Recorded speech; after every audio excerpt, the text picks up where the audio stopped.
So now friends, we will discuss the questions on Indian polity. I am making this particular question section in this manner so that you should have the ability to read entire question neatly. Also from today onwards, I will be making a provision that I will be giving you 15 seconds pause so that you can solve your questions on your own, and then I will give you the explanation of the question. For solving the question, just pause the button of your video, read the question completely, and then try to solve the question so that you will have a first hand experience about solving of your question. Clear? Now we will go for the questions on Indian polity. Just few minutes back we have discussed questions on Indian economics. Right now, first question, I will just read out the question. You have to read the question, and then I will discuss about the answer. Consider the following statements was the first question. The 44th Amendment to the Constitution of India introduced an article placing the election of the Prime Minister beyond judicial review. First statement. Now second statement is the Supreme Court of India struck down 99th Amendment to the Constitution of India as being violative of the independence of judiciary. Which of the statement given above are correct? Option is first 1 only, second is 2 only, third is both 1 and 2, and fourth one is neither 1 nor 2. Now see, if you look at the question, you will realize that this question has two important statements, and both these statements are very well known statements. Their statements have been discussed very neatly in the newspaper. Now, what is basic fact between 42nd and 44th Amendment Act? So here remember, 42nd Amendment Act was brought by Indira Gandhi. This 42nd Amendment Act was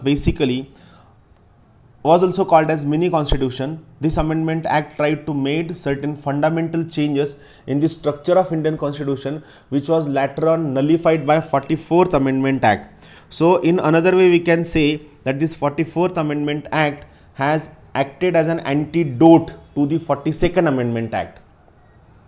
And also this 44th Amendment Act, which was brought in the era of Janta government, has tried to reduce the authoritarian power of any kind of government, has tried to increase accountability of government on many fronts, has tried to make government more accountable, responsible to the people. Now here, this statement itself tries to make Prime Minister more authoritarian. So this particular provision can be or would have been done by 42nd Amendment Act, but not by 44th Amendment Act. So if you don't know anything but you have a basic idea about polity, or if you have a basic idea about the working of the Indian Constitution and Indian polity, in that case your answer will be in simple terms just this one, that is first statement is wrong. Now first one is wrong, then this one is wrong, only these two remains. Then comes next question statement. The Supreme Court of India struck down 99th Amendment to the Constitution of India as being violative. Now this is the statement which is about NJAC. You must knowing this particular thing, National Judicial Appointment Commission. We have 4 important judges case. Earlier 3 judges case were there, and this particular judgment of Supreme Court of India is called as 4th judges case. It talks about the principle of appointment of judicial appointment, who should have upper hand or who should have more say in giving these judicial appointments. So in this particular case, basically Supreme Court of India struck down this very institution called as National Judicial Appointment Commission. I will be teaching you about this National Judicial Appointment Commission. So second statement is correct. So in this way, only second statement is correct, first one is wrong. See, again I am telling you, it is not how much or what you read will going to decide your score in UPSC prelims. It is how you tackle the questions which are available in front of you is going to decide everything. Clear? So this is the case. Now we'll go for second question. Second question, it says the 9th schedule was introduced in the Constitution of India during Prime Ministership of Jawaharlal Nehru, Lal Bahadur Shastri, Indira Gandhi and Morarji Desai. The question is very, very clear cut. Whenever we start with the question or whenever we start the study of polity, we know the original constitution has just only 8 schedule. It means 9th schedule must be added in the first few years. So remember this thing here in this particular question, the 9th schedule to the Indian constitution was introduced by Pandit Jawaharlal Nehru in their prime ministership. Very clear question is there, very easy question is there. That's why I am telling why people choose more and more polity, because the chances of getting good score or chances of getting correct score is more in case of Indian polity. Questions are easy, questions are straightforward, and 90% cases the source for the questions of Indian polity is Lakshmikant. If you read Lakshmikant very carefully, so this is the most important advantage of studying Indian polity in a nice and better manner. Now next question is, consider the following statement. The Parliament Prevention of Disqualification Act 1959 exempt several posts from disqualification on the ground of office of profit. The above mentioned act was amended 5 times. The term office of profit is well defined in the Constitution of India. Which of the following statement given above is are correct? 1 and 2 only, 3 only, 2 and 3 only, 1, 2 and 3. Just think over this particular question. It is very, very important question.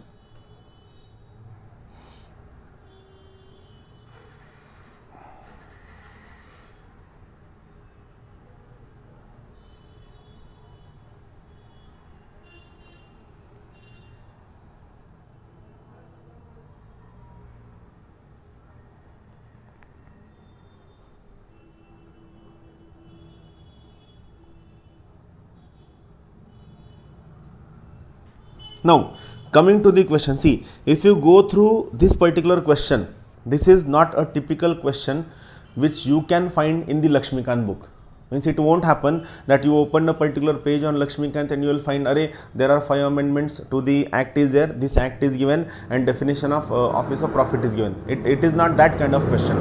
And these kinds of questions have been the regular part of the UPSC preparation. Now what happens in this particular case, see, here again you have to search one of the most blunder part. So in my opinion, the blunder statement is the term office of profit is well defined in the Constitution of India. See, basically the Constitution of India prefers to stay away from defining anything. Why?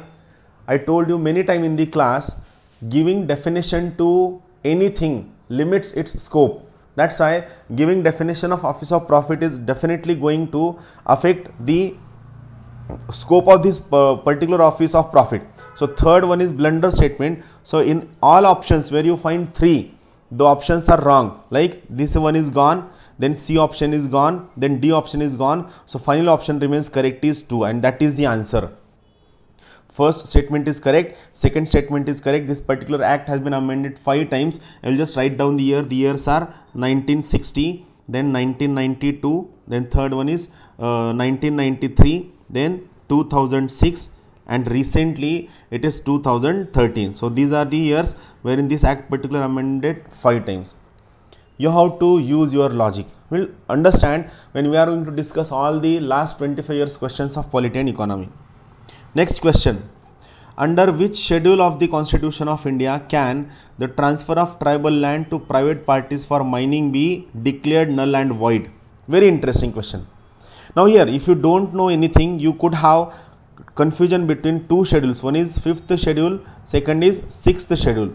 Why confusion? Because 5th schedule talks about scheduled area and scheduled tribe, whereas 6th schedule talks about tribal area. But here they made the question very easy. They did not give 6th schedule, so obviously answer will be the 5th schedule. Then what all things are given in these remaining 3 schedules? 3rd schedule talks about the form of oath. 9th schedule talks about Article 31B, where anything that is being put in the 9th schedule is not open for judicial review. Was the thing before 24th of April 1973, that is before Keshavananda Bharati case. Then 12th schedule, it talks about urban local government, right? Urban local government, that is added by 74th Amendment Act, and this urban local government has total how many functions? 18 functions. Remember this point, it is being asked in UPSC prelims many times. So obviously answer is 5th schedule. The next question, in the context of polity, which one of the following would you accept as the most appropriate definition of liberty? Now, I told you while teaching these things, I told you are not expected to choose correct answer. You are expected to choose more correct answer. You are expected to choose more appropriate answer. Clear? So that is the case. Now the statements are: protection against the tyranny of political rulers, absence of restraint, opportunity to do whatever one likes, opportunity to develop oneself fully. See, which is more correct? Almost if you go through the statements, you can find all the statements are correct, but more correct is opportunity to develop oneself very fully. Remember this thing. These kinds of tricky questions are there which will drag you from clearing the UPSC examination. Keep it in mind very carefully. Sixth question. Which article of the Constitution of India safeguards one's right to marry the person of one's choice?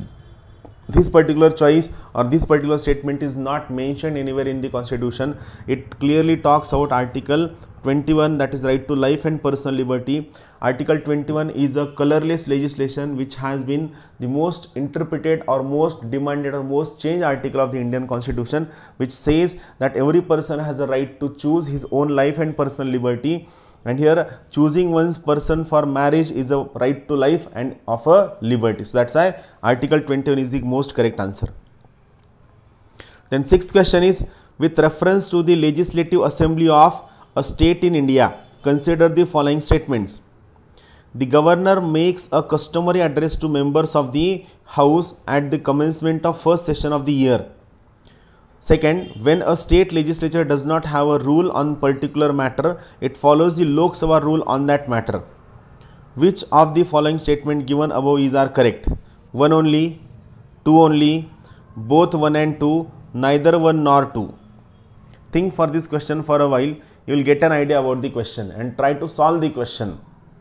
I know by logic this particular first statement is very correct. Why? Because this is called as motion of thanks of the president as well as governor. Motion of thanks. What is motion of thanks? President or governor makes customary address to the members of the house at the commencement of first session every year, as well as they makes statement after general elections at the beginning of the very first session of the life of that assembly or that Lok Sabha. So first statement is correct.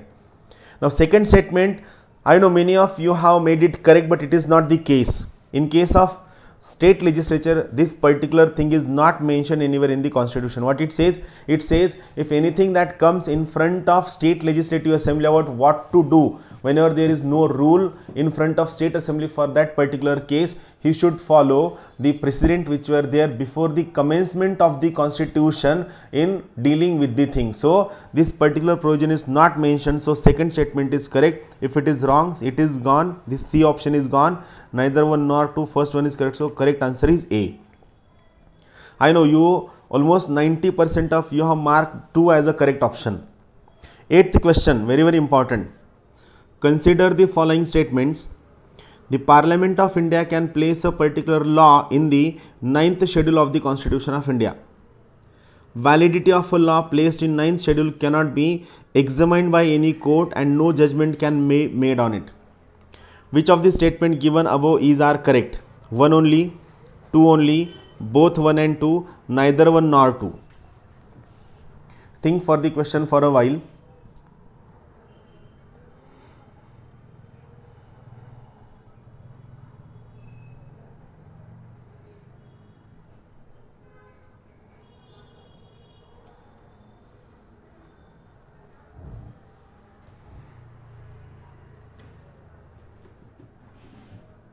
See, now first statement is very correct, right? Parliament as well as state legislative assembly have the right to put a particular law if they wanted to protect it from judicial scrutiny to put in the 9th schedule of the Constitution. This 9th schedule of the Constitution is being added to the Indian Constitution by first Constitutional Amendment Act of 1951. It is added by first Constitutional Amendment Act of 1951 during the era of Pandit Jawaharlal Nehru. Now, what second question says? It says a validity of a law placed in 9th schedule cannot be examined. So this is wrong. Why? Because after 24th of April 1973, that is after Keshavananda Bharati case, right? Keshavananda Bharati case, a landmark judgment case which said judicial review is the basic structure of Indian Constitution. After Keshavananda Bharati case, everything that is put in any schedule of the Constitution is open for judicial review. You cannot stop or you cannot prevent a judicial review of any other aspect. So basically you have right to put a particular law, a schedule or anything in 9th schedule of the Indian Constitution. Also judiciary has a right to check validity of that particular law from 24th of April 1973. Then what is current rule? What it says currently? So what is current rule says that everything that is put in the 9th schedule before 24th of April 1973 is not open for judicial review, but the thing that is laws, rules, regulations that are being put in the 9th schedule of the constitution after 24th of April 1973, they are open for judicial review. Clear? So this is very clear cut statement. I will be teaching you complete 9th schedule, how it works, what are the functions, we will go into it. Next question, very important. Regarding money bill, which of the following statement is not correct? A bill deemed to be a money bill only if it contains only provisions relating to imposition, abolition, remission, alteration or regulation of any tax. A money bill has provisions for custody of the Consolidated Fund of India or the Contingency Fund of India. A money bill is concerned with the appropriation of money out of a Contingency Fund of India. A money bill deals with the regulation of borrowing of money or giving any guarantee by the Government of India. So basically in this particular case, what we have to remember, a money bill is concerned with appropriation of money out of Contingency Fund of India. So to take out any money out of Contingency Fund of India, you need not to make any bill. Money out of Contingency Fund of India can be taken out by in the name of President of India, but this particular money is being taken out of Contingency Fund of India by Finance Secretary. So this is basic, Finance Secretary can take away this particular money. So this is the third statement is correct. Wrong. 10th question, last one. With reference to the election of the President of India, consider the following statements. The value of the vote of each MLA varies from state to state. The value of vote of MPs of Lok Sabha is more than the value of vote of MPs of the Rajya Sabha. So which of the above statements are correct? 1 only, 2 only, both 1 and 2, neither 1 and 2. So if you look at the question, you will realize almost all the questions are very easy. First statement here, it is correct. Second statement is wrong. Value of vote of MLA of a state varies from the vote of value of another state. So that is a true. Why? Because it is based on the strength of that legislative assembly and population of that particular state. But whereas value of MPs of Lok Sabha or MPs of Rajya Sabha, it is common. So second statement is wrong. So given option is 1 only is the correct. So this is basically about question. It is very interesting exercise. Every day we are going to solve 30 questions. First day, but only for those questions they will be completely out of screen. I will be just discussing with these questions so that we will have this proper harmonious discussion and everything will be available in the batch. So thank you very much. Keep watching the lectures. Thank you. Have a good day.